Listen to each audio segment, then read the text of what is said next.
लूका रचित सुसमाचार अध्याय 1।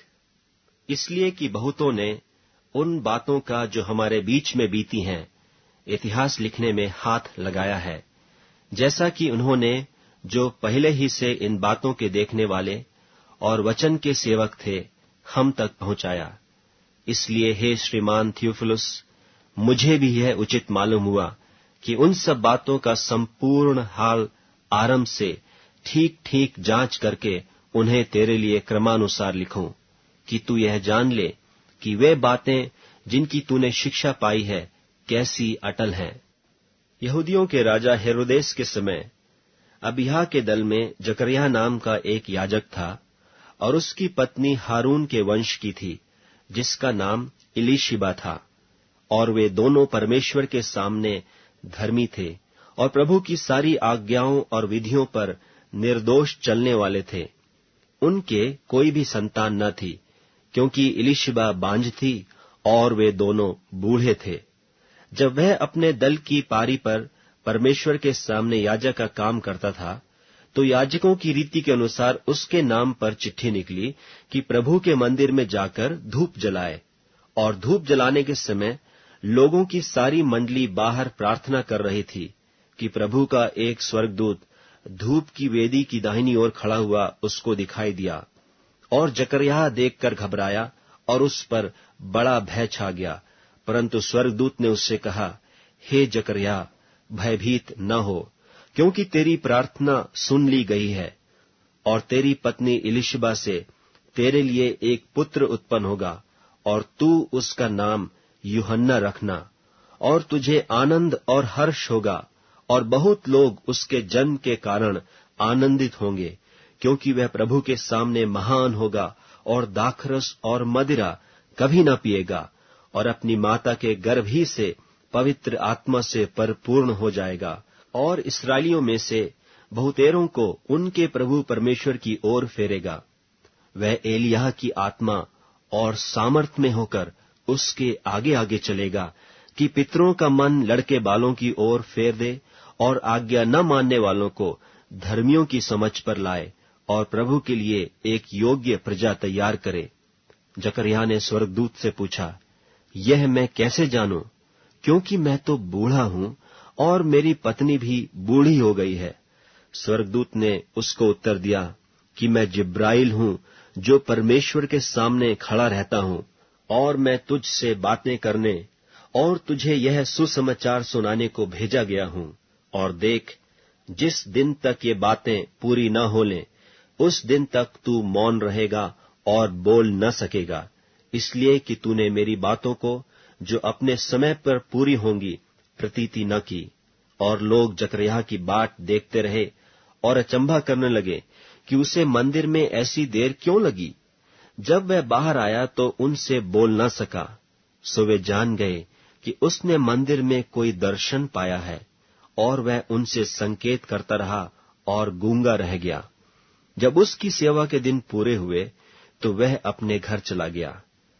इन दिनों के बाद उसकी पत्नी इलीशिबा गर्भवती हुई, और 5 महीने तक अपने आप को यह कह के छिपाए रखा कि मनुष्यों में मेरा अपमान दूर करने के लिए प्रभु ने इन दिनों में कृपा दृष्टि करके मेरे लिए ऐसा किया है। 6वें महीने में परमेश्वर की ओर से जिब्राइल स्वर्गदूत गलील के नासरत नगर में एक कुंवारी के पास भेजा गया, जिसकी मंगनी यूसुफ नाम दाऊद के घराने के एक पुरुष से हुई थी। उस कुंवारी का नाम मरियम था।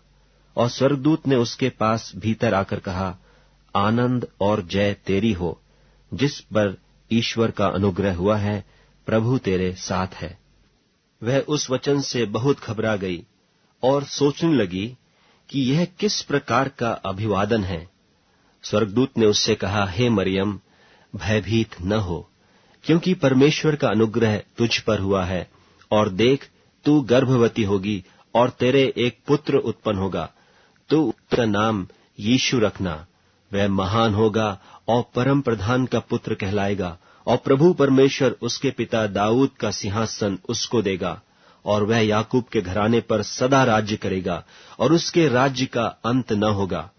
मरियम ने स्वर्गदूत से कहा, यह क्यों कर होगा, मैं तो पुरुष को जानती ही नहीं।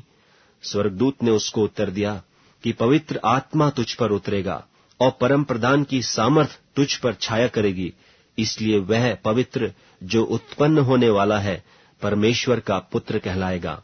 और देख, और तेरी कुटुंबनी इलिशिबा के भी बुढ़ापे में पुत्र होने वाला है। यह उसका जो बांझ कहलाती थी 6वां महीना है, क्योंकि जो वचन परमेश्वर की ओर से होता है वह प्रभाव रहित नहीं होता। मरियम ने कहा, देख, मैं प्रभु की दासी हूं, मुझे तेरे वचन के अनुसार हो। तब स्वर्गदूत उसके पास से चला गया।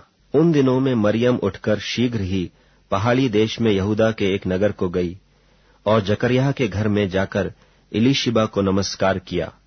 जो ही इलिशिबा ने मरियम का नमस्कार सुना, त्यों ही बच्चा उसके पेट में उछला और इलिशिबा पवित्र आत्मा से परिपूर्ण हो गई। और उसने बड़े शब्द से पुकार कर कहा, तू स्त्रियों में धन्य है और तेरे पेट का फल धन्य है।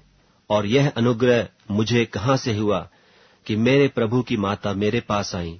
और देख, जो ही तेरे नमस्कार का शब्द मेरे कानों में पड़ा, त्यों ही बच्चा मेरे पेट में आनंद से उछल पड़ा।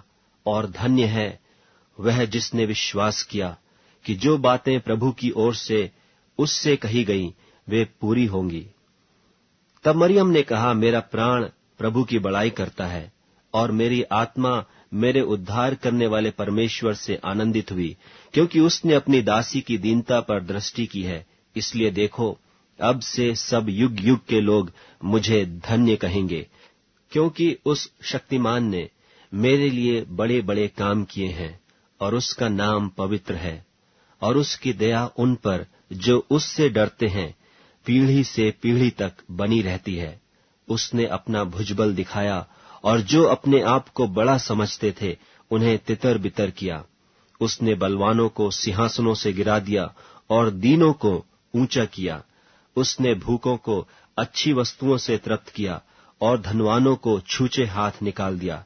उसने अपने सेवक इस्राएल को संभाल लिया कि अपनी उस दया को स्मरण करे जो इब्राहिम और उसके वंश पर सदा रहेगी, जैसा उसने हमारे बाप दादों से कहा था।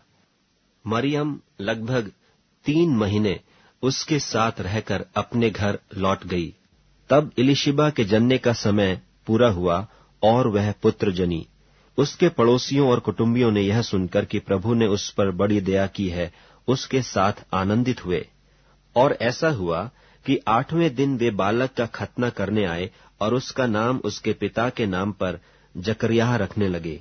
और उसकी माता ने उत्तर दिया कि नहीं, वरन उसका नाम यूहन्ना रखा जाए। और उन्होंने उससे कहा, तेरे कुटुंब में किसी का यह नाम नहीं। तब उन्होंने उसके पिता से संकेत करके पूछा कि तू उसका नाम क्या रखना चाहता है। और उसने लिखने की पट्टी मंगाकर लिख दिया कि उसका नाम यूहन्ना है। और सबों ने अचंभा किया। तब उसका मुंह और जीभ तुरंत खुल गई और वह बोलने और परमेश्वर का धन्यवाद करने लगा। और उसके आसपास के सब रहने वालों पर भय छा गया और उन सब बातों की चर्चा यहूदिया के सारे पहाड़ी देश में फैल गई। और सब सुनने वालों ने अपने अपने मन में विचार करके कहा, यह बालक कैसा होगा, क्योंकि प्रभु का हाथ उसके साथ था। और उसका पिता जकरिया पवित्र आत्मा से परिपूर्ण हो गया और भविष्यवाणी करने लगा कि प्रभु इस्राएल का परमेश्वर धन्य हो कि उसने अपने लोगों पर दृष्टि की और उनका छुटकारा किया है और अपने सेवक दाऊद के घराने में हमारे लिए एक उद्धार का सींग निकाला, जैसे उसने अपने पवित्र भविष्यद्वक्ताओं के द्वारा जो जगत के आदि से होते आए हैं कहा था, अर्थात हमारे शत्रुओं से और हमारे सब बैरियों के हाथ से हमारा उद्धार किया है, कि हमारे बाप दादों पर दया करके अपनी पवित्र वाचा का स्मरण करे और वह शपथ जो उसने हमारे पिता इब्राहिम से खाई थी कि वह हमें यह देगा कि हम अपने शत्रुओं के हाथ से छूटकर उसके सामने पवित्रता और धार्मिकता से जीवन भर निडर रहकर उसकी सेवा करते रहें। और तू हे बालक परम प्रधान का भविष्यवक्ता कहलाएगा, क्योंकि तू प्रभु के मार्ग तैयार करने के लिए उसके आगे आगे चलेगा, कि उसके लोगों को उद्धार का ज्ञान दे जो उनके पापों की क्षमा से प्राप्त होता है, यह हमारे परमेश्वर की उसी बड़ी करुणा से होगा जिसके कारण ऊपर से हम पर भोर का प्रकाश उदय होगा, कि अंधकार और मृत्यु की छाया में बैठने वालों को ज्योति दे और हमारे पांवों को कुशल के मार्ग में सीधे चलाए। और वह बालक बढ़ता और आत्मा में बलवंत होता गया और इस्राएल पर प्रकट होने के दिन तक जंगलों में रहा।